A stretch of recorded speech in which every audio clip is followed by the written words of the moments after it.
Saudara sekalian, minggu yang lalu yang datang kepada Yesus di waktu malam adalah Nikodemus.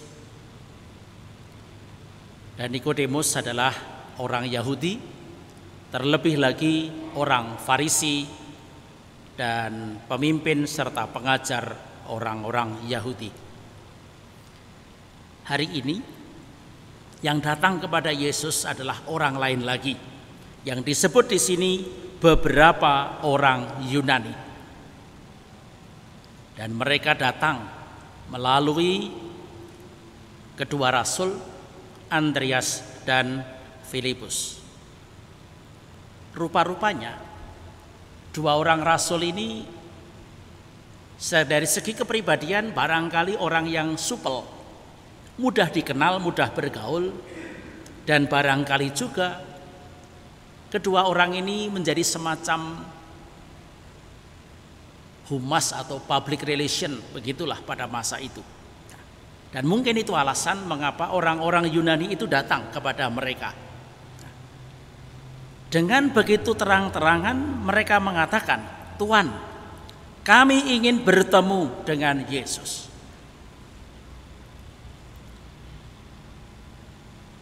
Sebuah kerinduan, sebuah keinginan untuk bertemu dengan seorang tokoh. Mungkin seperti halnya Nikodemus yang menanyakan hal-hal yang tidak terlalu mudah untuk dipahami, tapi mungkin juga sekedar ingin wawan hati, dari hati ke hati. Tapi juga bisa bertanya tentang hal-hal yang rumit. Mungkin antara berbagai macam hal itu dapat sedikit dijelaskan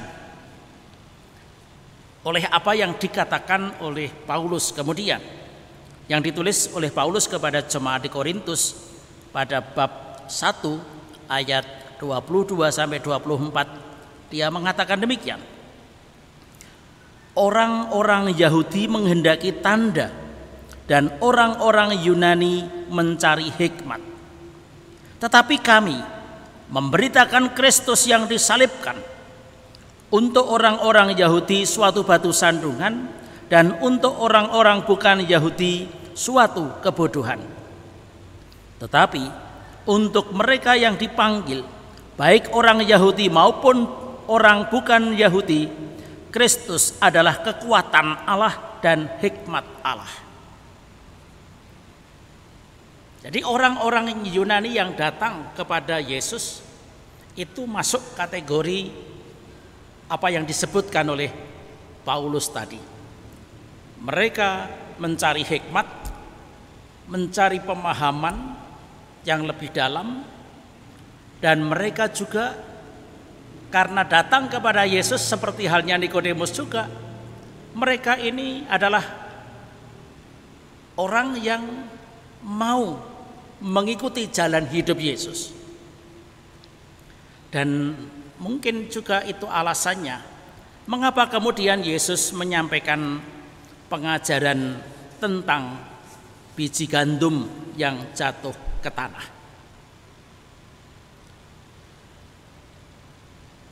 Supaya biji gandum dan segala macam biji-bijian yang lain bisa tumbuh, satu, biji itu harus diseleksi, karena tidak semua biji bisa menghasilkan tumbuhan baru. Ada banyak cara untuk menyeleksi, belajar dari para petani maupun para insinyur pertanian. Pada akhirnya kita akan paham bahwa biji yang menghasilkan buah yang tumbuh dengan baik dan menghasilkan buah baik itu hanyalah biji yang berkualitas.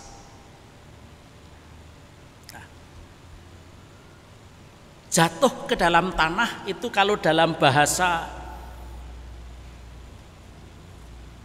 lain kita bisa mengenal dengan cara mengosongkan diri. Seperti halnya yang disampaikan oleh Paulus juga.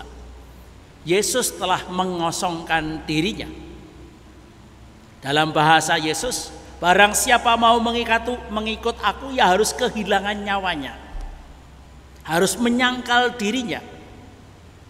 Dan kita, sejak hari Rabu Abu yang lalu, kita sudah mulai melatih penyangkalan diri itu.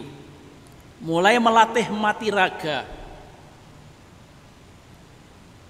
Dan setiap Jumat dan hari-hari tertentu, kita juga mulai jalan salib. Itu artinya kita memang ingin menjadi biji yang jatuh ke dalam tanah dan nantinya menghasilkan buah yang baik. Orang yang mengosongkan dirinya, bukan hanya mau tetapi mampu mengosongkan dirinya, itu nanti kelihatan di dalam perilakunya. Dan perilaku itu nampak dalam relasi dengan orang lain. Dalam bahasa Yesus, orang yang mengosongkan diri berarti orang yang mau melayani. Orang yang mengutamakan dan mendahulukan orang lain. Dan itu nanti kita juga tahu, itulah yang persis dikerjakan oleh Yesus. Saudara-saudara, biji yang jatuh ke dalam tanah, mati raga dan jalan salib, itu boleh dikatakan menjadi ukuran kehormatan seorang manusia. Itu juga menjadi jalan agar hidup kita itu menghasilkan buah, agar hidup kita itu tidak sia-sia. Dan itu pula yang membuat kita bukan menjadi orang yang biasa, bukan menjadi orang yang pada umumnya, tetapi menjadi murid Yesus, menjadi pribadi yang mulia. Dan mungkin juga itulah sebabnya mengapa dari awalnya Yesus menjelaskan, telah tiba saatnya anak manusia dimuliakan. Dan itu juga ditegaskan sekali lagi di dalam ayat 28, Bapa muliakanlah namamu. Lalu dijawab dari surga, aku telah memuliakannya dan aku akan memuliakannya lagi. Kita mengikuti Yesus Kristus secara intensif dan secara khusus, mau mengolah hidup rohani kita dengan pantang dan puasa. Bukan karena kita ingin menjadi orang top yang berpuasa, yang tanpa bolong-bolong, bukan. Tetapi yang lebih utama adalah bahwa kita ingin menjadi manusia yang mulia, manusia yang berguna bagi sesama kita. Saya kira itu saja catatan saya pagi hari ini. Mari kita berdiri meneguhkan iman kita dengan syahadat para rasul.